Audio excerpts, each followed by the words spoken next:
Assalamu alaikum wa rahmatullahi wa barakatuh. Alhamdulillah. So, some people gonna know exactly what I'm talking about. But one of the beauties of when you actually studying Islam and studying issues and the deen, you'll come across some things that not only change you as a person, but that can change your deen for the good, of course, right? So with me studying this Al-Wala wal-Bara in a systematic way, it's really changing the way that I see the deen, the way that I practice Islam. And it's helping me to understand, like, having a poor concept of some of the things we hear or some of the things that we have been told in Islam, that it can almost be detrimental. So, really studying your deen, man, and really trying to learn, even if it's just reading a lot of books, just doing the best you can, it'll change you, man. And I'm going to read a couple of principles from it that really affected me yesterday. But one thing, man, about us as Muslims, man, and I advise myself and other people, I always advise myself first. I'm always talking to myself first, right? I'm always talking about me first. But I want to advise the Muslims, man, like, when it comes to the deen, man, we really have to know how to put things in the Islamic perspective and to know how to deal with life from an Islamic perspective, because it's the only way that's going to lead to real success. So, for example, sometimes, man, you see Muslims, man, they dealing with adversities throughout life, right? Just in their everyday life, man, dealing with adversities. The usual things I say: arguments, turmoils. They arguing at work, they arguing with family, they arguing with friends, they arguing with other Muslims, or even if it don't lead to arguments, just disagreements. Some Muslims even try to cause harm or try to hurt other Muslims or other people because they feel some type of way, and it backfire and they hurt themselves, right? Some people, this right here, some people create so much adversity in their life that they can't deal with it, and they leave Islam. It totally break their deen. Or they remain Muslim and just live like a non-Muslim every single day of the week, all day, right? And I don't know if this is the person who created this quote, but he's the first person I heard say it. And it's a motivational speaker, man. His name is Les Brown. He pretty decent, but dude made a comment, and he said, when a person is faced with adversity, they face with themselves. They face with themselves, When an individual, male, female, child, when you face with adversity, you become face to face with who you really are. You understand? You become face to face with who you really are. How are you going to solve these problems? This adversity, how are you going to deal with it? Is it going to break you? Is it going to make you? Can you move forward from it? Are you going to dwell on it and continue to break you? And when we spoke about the 4 ways that Shaitan attacks, one of those ways of Shaitan attacking is to make you dwell on past mistakes, past situations that may have broke you. Now, when you put this in the Islamic perspective, right? And this is the beauty of trying to learn your deen and know your deen. When you face with these adversities, how do you deal with them Islamically? When you have some differences with your mother, right? You and your mom may not see eye to eye. You and your child may not see eye to eye. You and your brother, you and your uncle, you and your auntie, you and the other Muslims, y'all may not see eye to eye. Y'all may have a little bit of bickering and jousting and back and forth. But the question is, how does Islam tell you to deal with these situations? When you having situations at work, when you having situations with the other Muslims, what does Islam, what's the cure? When you face with these type of adversities, when you have pains in your bodies, when you have ailments, when you sickly, how does Islam tell you to deal with these situations? Because when we face, us as Muslims, when we face with adversities, we face with the type of Muslim that we really are. Even when you fall into sin, how you gonna deal with this? How you gonna rectify this? Are you gonna do 2 rakats of Tawbah? Is you gonna pay some zakat? What do you do? Do you even say a astaghfirullah? Do it just don't matter? You know, Allah just forgive me automatically because I took my shahada? How do you deal with these situations? And that's some of the area, man, where I see, and I'm speaking to myself first, where the ummah of today's time, that's what we lacking. How do we deal with situations from an Islamic perspective? And some of us may know, you and a Muslim have some differences, y'all have some words. How do you deal with it Islamically? We still deal with things the way that we dealt with them as a kafir. You see what I'm saying? No matter what the adversity is, we don't have money for this. How do we deal with that? We don't have food. How do we deal with that? You know what I'm saying? And as Muslims, one of the adversities, man, in this deen is that you will be tested with wealth and tested with poverty. You're going to be tested with what you have while you living good, and you're going to be tested when you have and while you living bad. What type of person are you? What type of person? How do you view everybody else when you up? As opposed to how do you view people when you down? You see what I'm saying? Are you the same person when you have as to when you don't? Do you treat people the exact same as when you have as when you don't? These things is adversity. How do Islam, what does Islam tell us to do in these situations of adversity, man? And when you study Islam, man, and you really start to learn, those are some of the key points, man, that people need to look into, to bring your Islam to a practical matter where you actually can practice it. You know, like I don't want to be misquoted. I'm not saying nothing about Aqidah in a bad way. Of course, Aqidah is extremely important. But when you understand when the Rasul was teaching Aqidah for the first however many amount of years, because, you know, people have different point of views, so I'm going to leave that open. But when the Rasul was teaching this, what he was teaching in the beginning of the deen, I'm going to say first 10 years, the Rasul was teaching Muslims how to deal with each other, how to deal with situations with their parents, with their children, with non-Muslim family members. This was also taught. This is a part of Aqidah. Some people just don't know that, because the Aqidah is a belief system. One thing that you're supposed to believe is, with no doubts, one part of Islam, one important aspect of Islam that you have to believe is Muslims have rights over each other.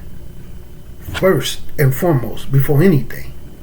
That's a part of Aqidah. That's a part of the aspects of Tawheed when you understand putting Tawheed in a practical manner. That you believe certain things about Allah, and these beliefs set into your heart that you know Allah is watching you when you deal with Muslims, and you don't give them the rights that they have over you. You see what I'm saying? When you violate the rights, when you're not staying loyal to the Deen of Islam, when these adversities come about, how the Muslims supposed to deal with one another? How we supposed to treat one another when we non-family members and when we family members? How to treat your spouse? How to treat your children? You understand? Even if it's drinking some water. You know what I'm saying? And like one thing where I feel bad for us is when we end up in survival mode. Right? When we end up in survival mode, male and female, Muslims, we'll become extremely selfish, self-centered, trying to preserve what we want and how we want to move to where we don't think about others, but we don't realize it. We don't realize it, and we be going for self. You see what I'm saying? Like we don't even process it. Like you see some people in survival mode, right? And I'm gonna read this stuff real quick. Let me give you an example of a Muslim household. You have the male, the husband, you have the wife, and then you have 5 children in the home. Okay? Boys, girls, whatever. Now this is a real scenario, what I've seen. So they not poor.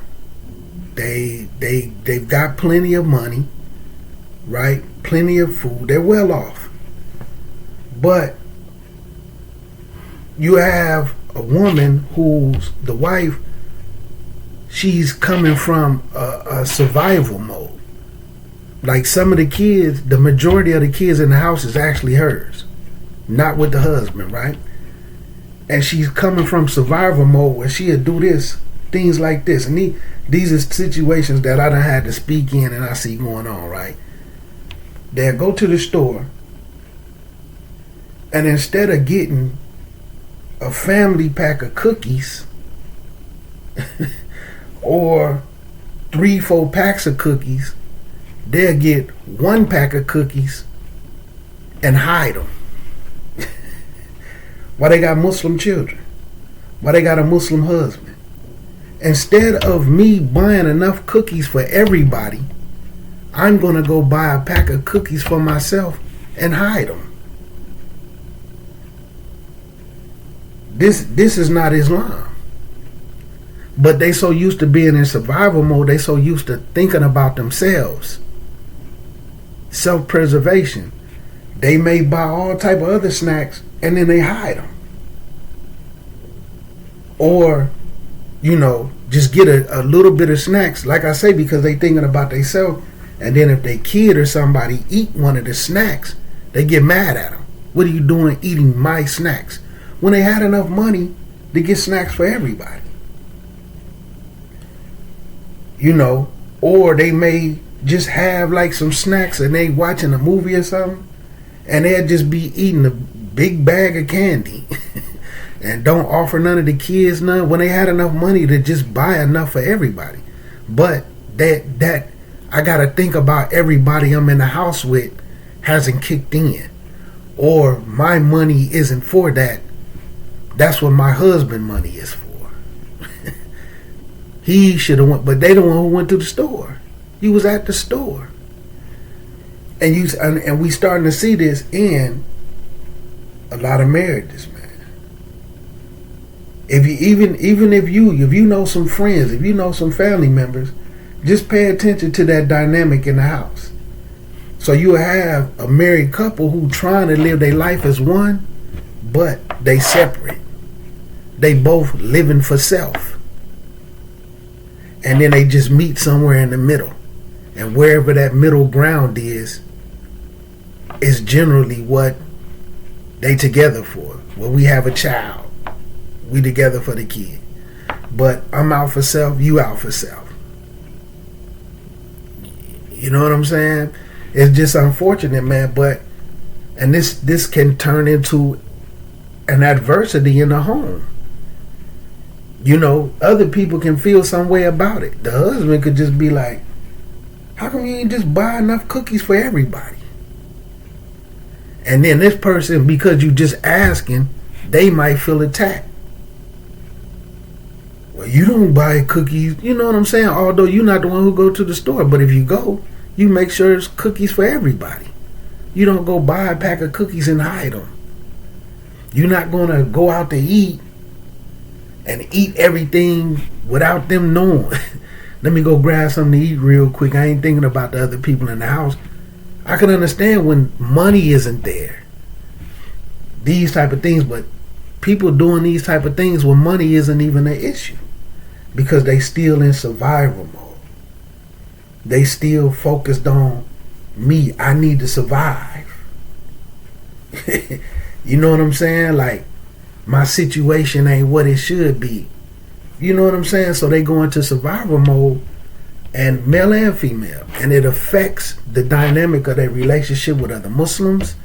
It affects the dynamics of their home if they married. Because we don't know how to deal with things Islamically. You see what I'm saying? So it become adversities. And that's part of, that's part of our kingdom, man. Muslims have rights over each other. You know what I'm saying? Like, it's unfortunate, man. It's unfortunate. Like you have $100 extra. Me, I got $100 extra. I go to the store, and I know my wife's favorite candy is licorice. But I got $100. But I'm in survival mode. I'm used to hustling. I'm used to being by myself. Even if I've been in this relationship, or I'm coming out of a relationship that I've been in for 3 years, where I'm married to a woman and we both just going for self. Now that comes to an end and I marry somebody else, but I'm still in that mode like I was with the other person. So I go to a gas station or I go to a grocery store and I know that their favorite candy is licorice. And I just go walk by the licorice and get my favorite candies and my favorite chips. Whatever my little favorite snacks is. And I might look at the licorice and be like, yeah, she might like that licorice. And then just don't even get them none. And then come home with my snacks and just eat the snacks that I like around my wife. And then when she go to the store, she might know sunflower seeds is my favorite snacks.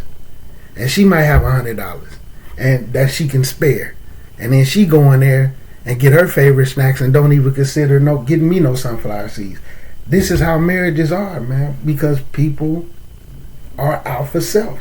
And sometimes they've been in relationships where, they just in a selfish mode. And as Muslims, Islamically, we can't be that. We can't be that. And until the Muslims learn how to deal with every aspect of life from an Islamic perspective, they're going to suffer. We're going to suffer in some way, shape, or form. Like, really. So, let me get to this principle, man. Al-wala wa bara. And this one point, and this is what make me think of this right here. So, this is a chapter, it's called Embracing Islamic Principles, and is the uniqueness of Islam and the distinction of Islam. Embracing Islamic principles, embracing the uniqueness that the Muslims have, and embracing the distinction that we have from the kuffar. Because when you look at the qualities that I'm talking about, this is how the kuffar live. we bringing that, we need to be distinct from them. Even when we have money, even when we okay, we still do one another like that. Friendships, marriages, with our parents and with our children. We'll do them like that. Now little kids just don't know no better. They might hide their candy, but you will see adults doing the same thing. This is my candy, this is my stuff, let me put it over here, you don't touch it. Male and female. Let me hide all my candies in the drawer, when they had enough just to get some for everybody. And it wouldn't hurt their pockets at all. You see what I'm saying? And I'm going to say, this is what kind of started to change me. And this is the mode that a lot of us in. We love being Muslim for whatever reason. We love being Muslim. It was at a point in time when I loved being Muslim. I wanted people to know that I was Muslim. I wanted Islam to be seen on me. But then I transitioned and I started to love practicing Islam. There's a difference. I loved making salat. I started to love fasting. I started to love giving charity. I started to love it. And then once that love kicked in, right, I started to love reading and studying and digging into the deen. I loved being a student. And when I look at some other Muslims, man, who went on levels that I've most likely never achieved, but they loved being Muslim. Then they loved practicing Islam. And they went to some university or they went to sit with some sheikhs, and then they loved being students. They loved it. And right now today, some of them same individuals that I know like that, they love to teach Islam. Even if nobody is paying attention. Even if nobody learns from them. Every time you turn around, they in a masjid somewhere teaching. They in a masjid somewhere answering questions.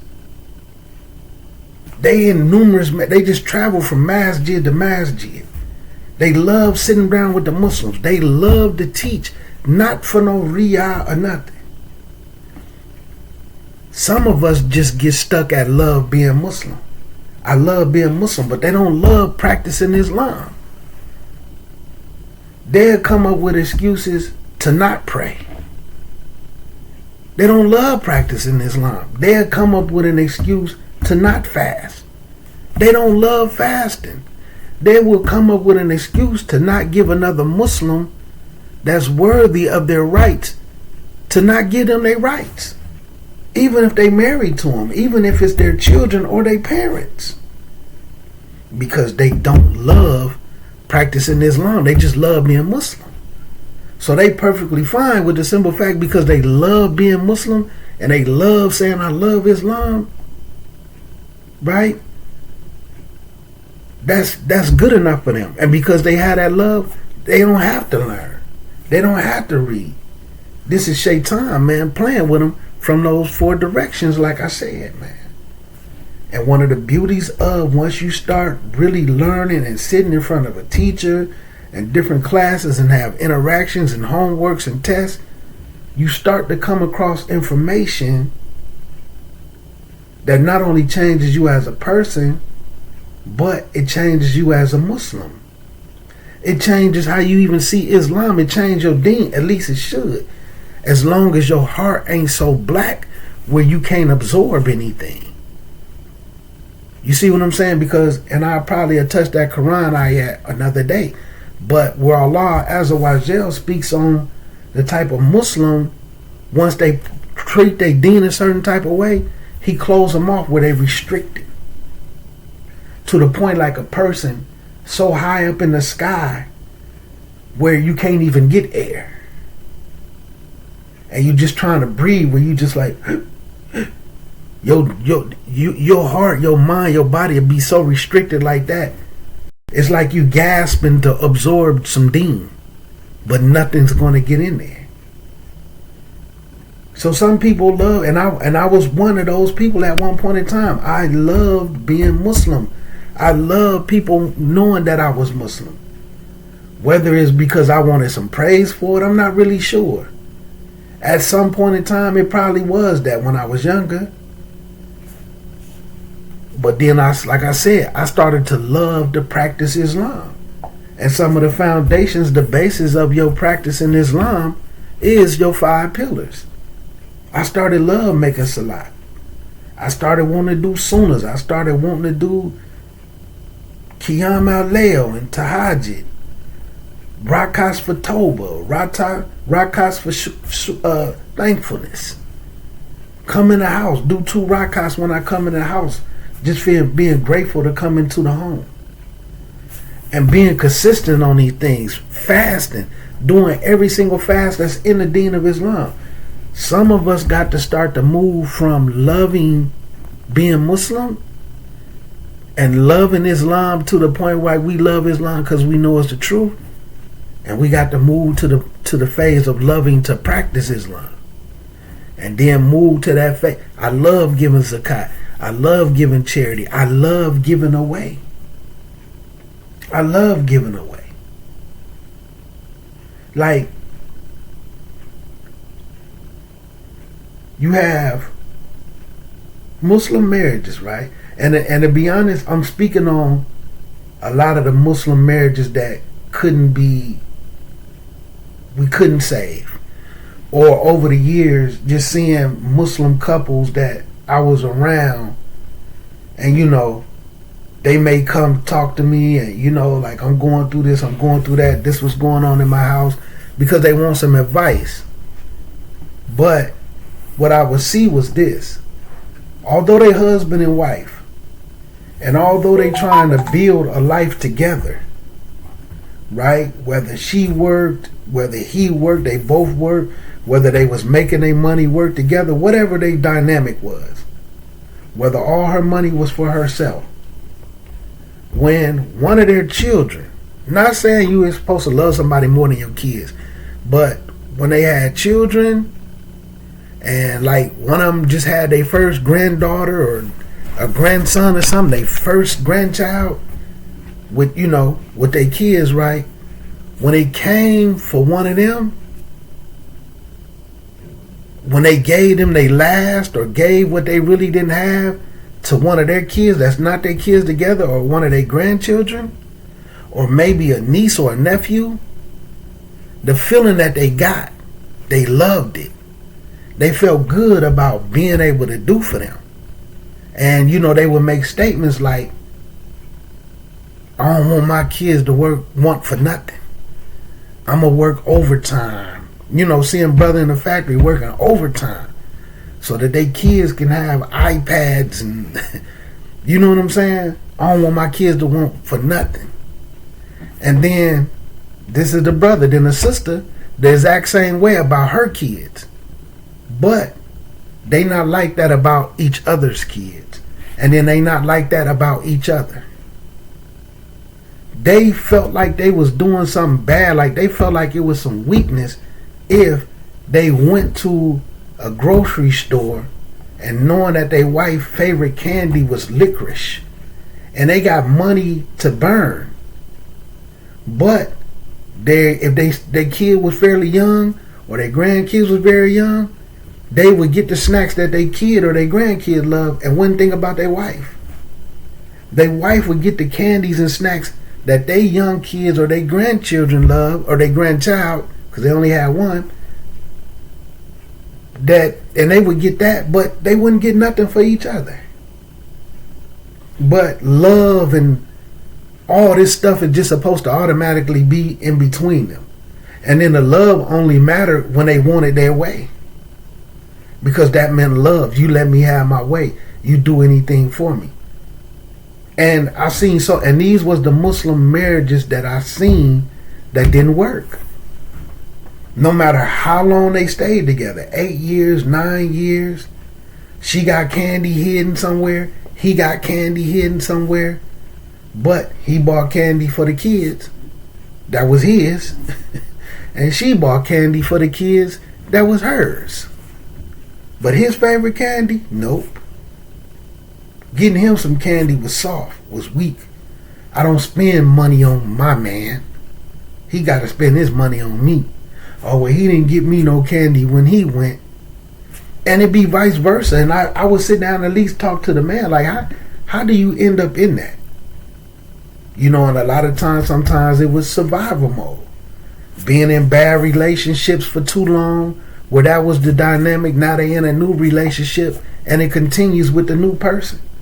When the new person didn't even deserve that. And then all that did was make the new person pick that way up from you. Like, oh, okay, this is what we doing. So they start treating you the same way.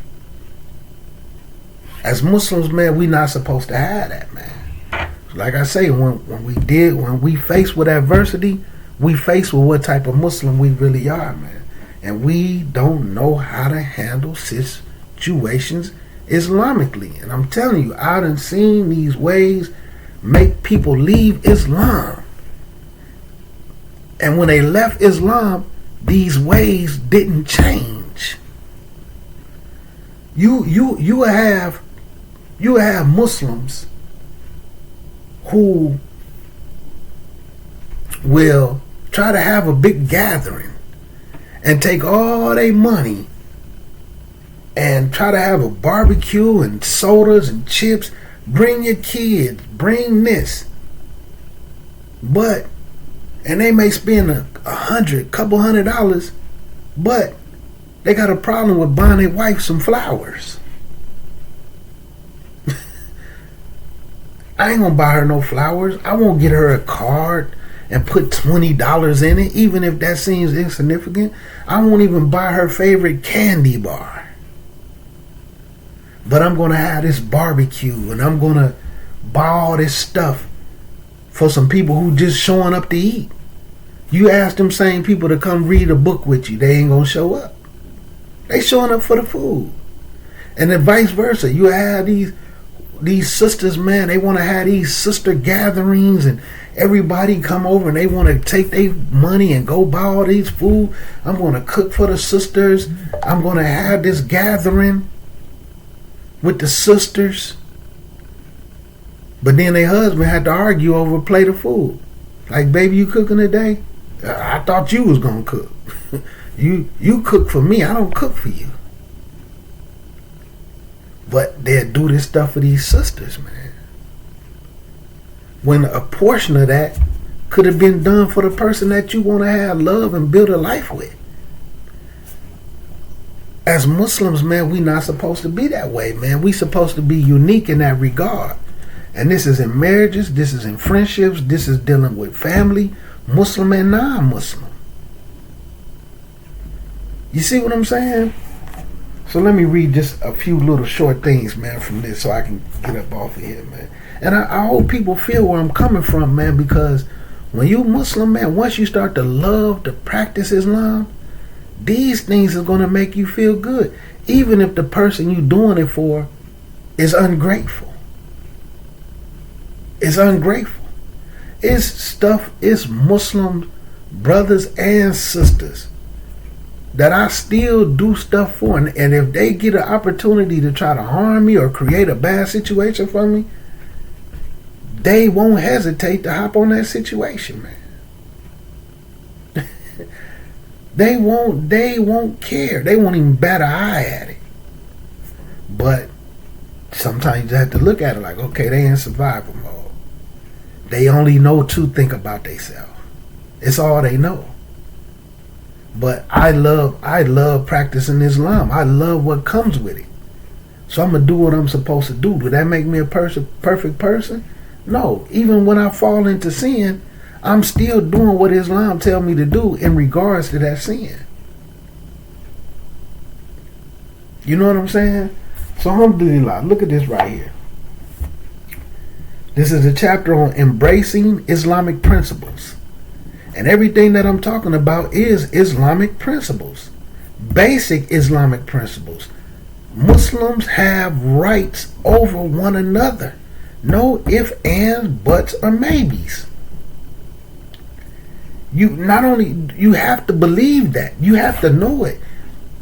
You have to implement it. Even if it boils down to the point where some Muslims, the most you can really do with them is Assalamu alaikum, wa alaikum salam, and go on about your way. Embracing that uniqueness, this unique quality that we have. You see what I'm saying? People don't have rights over each other like we do. They have to be in a fraternity to have rights with one another. They have to be Masons, or they have to be we on the same baseball team, or we in the same motorcycle club, or we in this, or that's my friend from work. They loyalties and the way that they treat one another is tied to organizations. As Muslims, we got rights over one another regardless to what masjid you go to, regardless to what your race, your nationality, regardless to any of that, your gender, any of that. They Muslim, they automatically have rights over you. Automatically. Not like this church only deal with they only loyal to the people that's in their church with them. Any other Christian, any other church, they don't care nothing about them. And Muslims is getting like that. We following them into that hole. We only care about the Muslims that come to our masjid. We only care about the Muslims that listen to us speak. You don't listen to us, you don't come to our masjid, you not even worthy of salams. Just like the kuffar, man. Just like the kuffar. So coming into it, it says the Muslim community stands apart with its unique beliefs, rituals, attitudes, and actions, refusing to blindly imitate others. Like what I just spoke on. How they is. You don't come to our church, you not Baptist, you not Southern Baptist, we don't respect your Christianity. We getting just like that. You don't come to our masjid, you don't listen to us, you don't buy the books that we translate and we publish. You're not worthy of being respected or treated as a Muslim. Where did this principle come from? Right? The stuff that we do to each other in a household, husband and wife, children and parents. I got $1,000 just sitting. I got $10,000, $5,000, and I'm finna go to the store and buy a pack of cookies and candy and hide them. Might even have a whole duffel bag, a whole backpack full of candies, and won't even share not one piece with a kid. When you could have just bought them their own pack of candy. And these be your children. And they be Muslim. Little ways and stuff, man, that people done picked up, man, from being Kafirs, man. You know what I'm saying? One thing about survival mode, when two people in survival mode, they should learn how to survive together. I got your back and you got mine. You can't want me to have your back when I need you. Right? I mean, when you need me, we can need each other back. You got to be there for me. You got to do this and you got to do that. And then they move around and treat each other in the manner that I'm talking about. And I'm talking about real scenarios.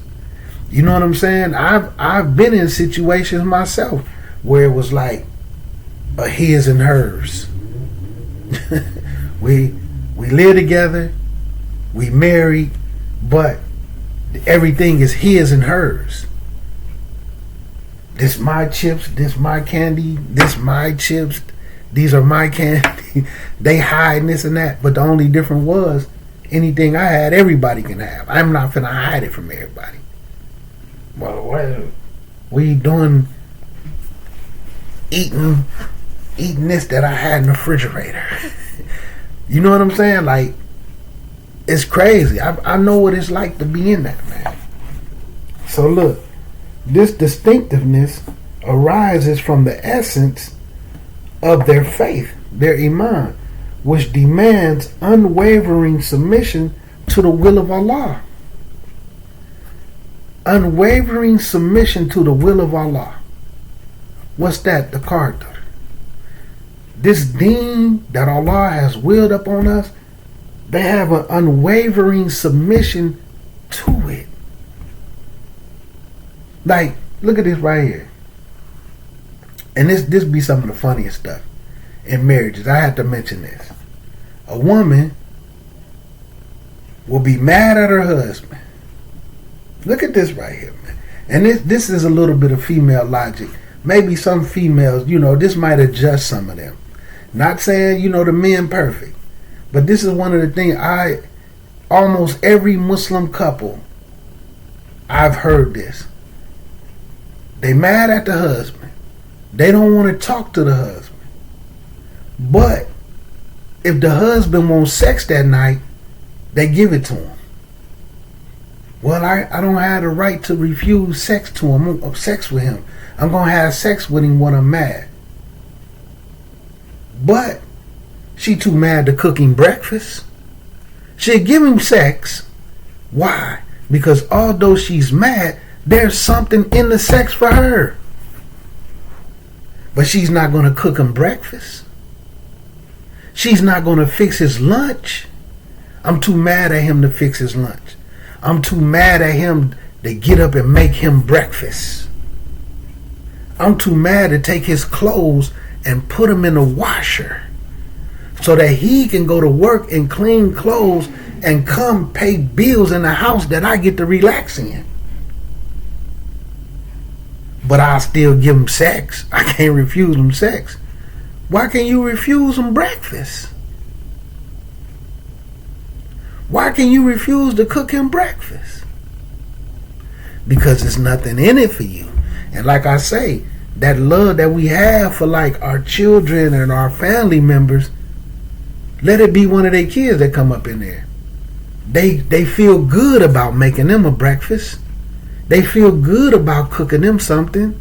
They feel good knowing that they could go to the restaurant and get their child or their grandchildren or their nieces and nephews their favorite food or favorite candies. But they don't feel that way about the man that they married to, and vice versa. It got to be something in it for them where they'll still fold. Well, I can't refuse him sex.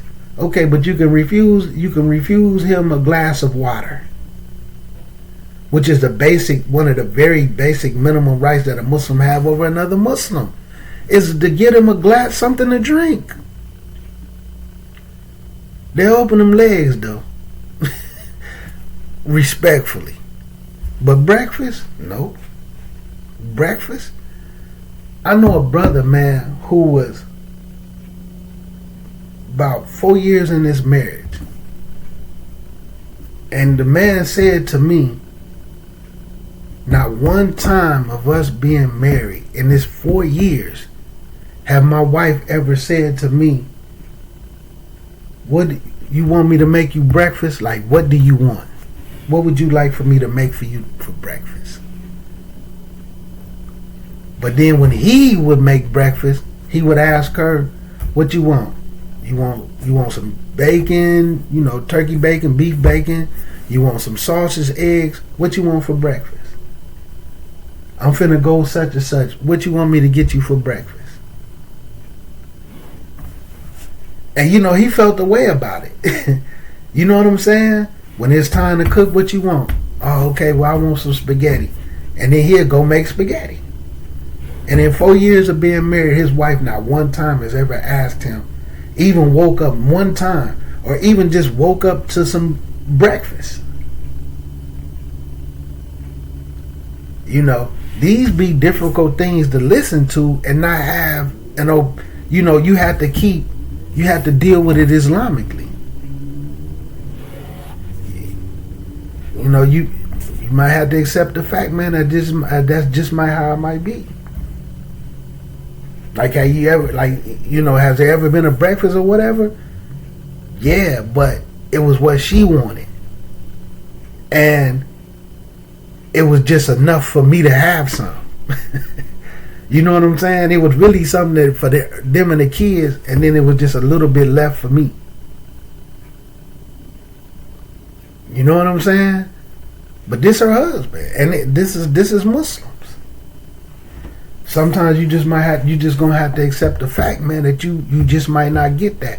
You might have to do that Kaffir thing, like how they say that 80-20 stuff, that 90-10, that 70-30, 60-40. It might even be 50-50. Not as far as what's done. You might only get half of what you want out of her. She might only be getting half of what she want out of you. You know what I'm saying? But at the end of the day, when y'all Muslims, man, y'all have rights over each other. You have Muslims, man, they don't even try to please one another. It get to the point where they don't even try to please one another in no way, shape, or form. It's ridiculous, man. So when you submitting to what the deen tells you, man, what do the Quran tell us, man, just about just marriages, any period? You know, we're a garment for one another. We cover each other. We protect one another. You know what I'm saying? We hide each other's faults. We hide each other's sins. We build together. You know what I'm saying? We under one cloak. I mean, under one cloak. This is, you know, man, subhanAllah thing. So as Muslims, they prioritize adhering to the principles and values of Islam rather than adopting ideologies or cultures that are at odds with their divine teachings, with the teachings of Islam. That's us, man. We do everything other than what Islam tells us to do. How does Islam tell us to deal with these different situations, man? Every day.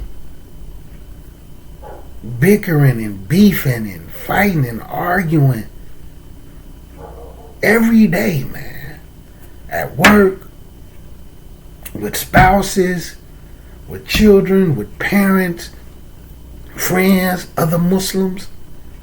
I don't even know how some people live their life, and every single day they have to have some type of disagreement with words with somebody. The Muslim not supposed to be like that, man. Every day, 2 years, and you have individuals every single day out of 2 years they got into an argument or a disagreement or some bickering beef with somebody. As a Muslim. Some people live their whole life like that, man. As Muslims, man. And this is because we done adapted adopted the ideology of the kuffar. That's Kaffir culture. That's Kaffir culture. This chapter, it delves into the significance of maintaining this distinctiveness while simultaneously fostering unity, compassion, and justice within the Muslim community and beyond. Where did this attitude have to start? One, the attitude definitely has to start in the masjid.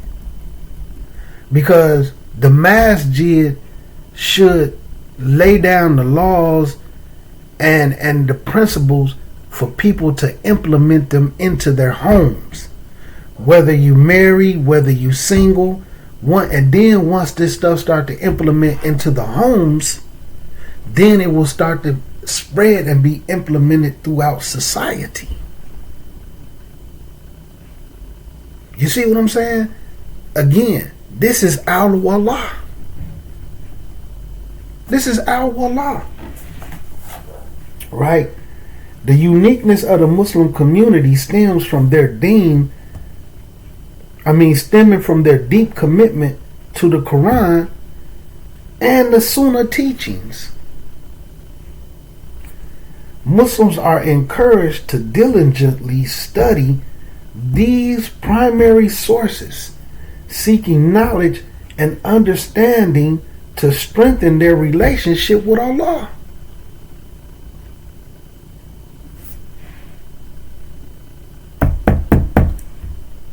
Where our deep commitment to studying the Quran and the Sunnah, the Hikmah? Where is our deep commitment to studying the Quran and the Hikmah that Allah tells us He sent down in the Quran? Where the deep commitment at? Right? And being diligent on studying these primary sources and seeking the knowledge and understanding this is what we need to do, this is what we need to study, this is what we need to implement in order to strengthen the relationship that we want to have with Allah Azza wa Jal. With a deep commitment at. Individually, as a community, with a deep commitment. With a deep commitment. Right? And seeking Allah's guidance, right? This pursuit of knowledge allows Muslims to navigate the complexities of life. And that's what I've been talking about right there, man. This teach you how to navigate your way through the complexities of life. But what you got to do, you have to learn how to deal with every situation Islamically. Islamically. Not how emotionally, not irrationally, not how the kafir deal with everything, where everything is a fight, everything is an argument, who's the toughest, who can out-swindle the other one, who can get over the most, who can get the most out of the other. Not as a Muslim. And where should everything start? And I'm going to give everybody one jewel. Everything starts with dua. It should. You and another person, some adversity finna come about. Something going on. Maybe y'all finna argue over some cooking. Or over, we just saying anything. Another Muslim, your mom, your dad, your children, your spouse. Soon as like the Rasul said, man, sabr is right at the beginning of that turmoil, of whatever that situation is, that adversity, that complexity. First thing you do, you make dua. Allah, give me the patience. Put me in the right mindset to deal with this situation Islamically. Allah, please rectify this affair in a manner to when it ends that is going to be pleasing to you. Whatever dua fits your situation. Start it with the dua. Because when you started with the dua, what are you doing? You putting it in the hands of Allah. Put it in the hands of Allah. It's at work. You finna get ready to get into it with some people. Somebody testing you. They trying to push your buttons. Allah, please give me the mental fortitude to deal with these individuals that just clearly don't know any better. Allah, rectify this situation to the good. If I'm in the wrong, allow me to see it so that I can deal with it the way that I need to deal with it and get it up off of me. Because if I'm in the wrong and treat the situation like I'm in the right, I'm only going to bring a punishment on myself that I'm not going to make tawbah for. Why am I going to make tawbah and ask Allah for forgiveness when I think I'm right? Or when I know I'm wrong, but I come up with remedial justifications. Remedial justifications. I'm just going to make this, I'm going to make me overly doing you wrong. I'm going to justify it with something that you may or may not have done. This is trick from the shaitan. This is shaitan attacking us from 4 different ways. Started with the dua, man. Put it in the hands of Allah, no matter what it is. See, we try to handle stuff ourselves, but we say we understand Tawheed because we could name off some categories. Put it in the hands of Allah, right?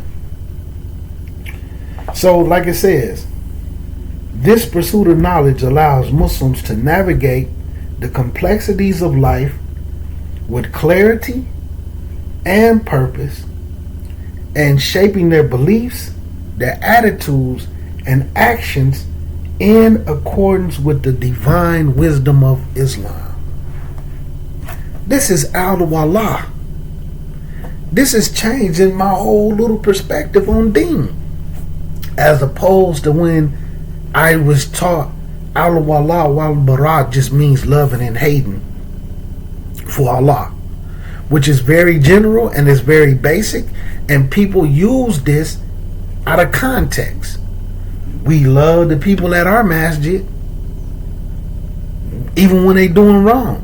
We love the ones who's going to come listen to us. We love the ones that's going to buy our books that we publish. But anybody else, we're going to come up with a remedial justification to mistreat them and then call it hating them for the sake of Allah.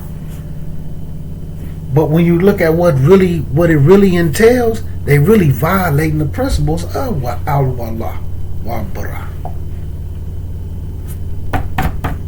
We got to be different, man. And again, when we face with adversities, when we face with the complexities of life, guess who we face with? We face with ourselves. We face with what type of Muslim we are. Can we handle these situations the way that Islam tell us to? Do we even know how to handle the situations that the way Islam tell us to? And that's why I'm giving people the jewel. If you don't know, put it in Allah's hands first with a dua. Somebody call you on the phone. You answer the phone. Hello? That's all you hear. Hello? Allah, please put me in a proper mind state to deal with this in a manner that's pleasing to you. But some of us, our thing, hello? Next thing you know, we jump right back on that. We match that energy. Then we might get petty. You see what I'm saying? Then we might jump petty. And then we might jump petty and do a back and forth bickering, this and that, because it might be a friend. It might be a family member. It might be your spouse. Make dua and put it in the hands of Allah. Allah, if I'm wrong for what I'm about to do, this and that, rectify that for me. But alhamdulillah, man. Let me go ahead and make these moves, man. Assalamu alaikum wa rahmatullahi wa barakatuh.